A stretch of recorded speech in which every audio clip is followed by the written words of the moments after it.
Hello mga kakulets, ayan, nakabathrobe pa ang anak ng CEO.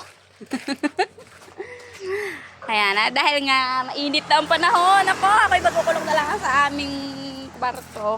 Para si Bulinggit ay ipapakita sa inyo na yung tanim ng kanyang Tito Anel ay may bunga na.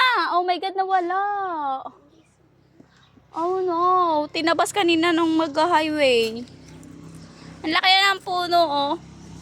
Puno ng aratilis, nawala na yung bunga. Ayan, oh, may mga bunga na. Ayan, may mga bunga na sila.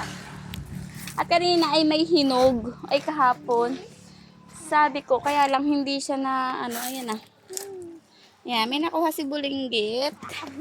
Ayan, si Bulinggit po ay kukuha ng aratilis na hinog. Ayan, actually hindi ako kumakain yan.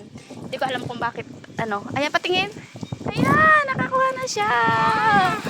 Meron ng hinog ang puno na tinanim ng kanyang Tito Anel. Ayan. Kasi hindi ako makapagpabuhay ng puno. Tapos hindi naman namin nakalain na itong puno na ito ay mabubuhay pala.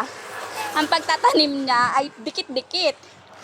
Kaya yan. Yan na itsura niya. Buhay na. Ah! Ang init ng earth. Ayoko na.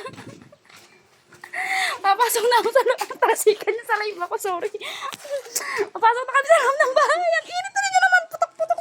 Pag ganito kainit, yung aking fracture dito na namumula siya dito. Tapos ang sakit-sakit ang pawis ko. Ang sakit, kumikirot. Bye!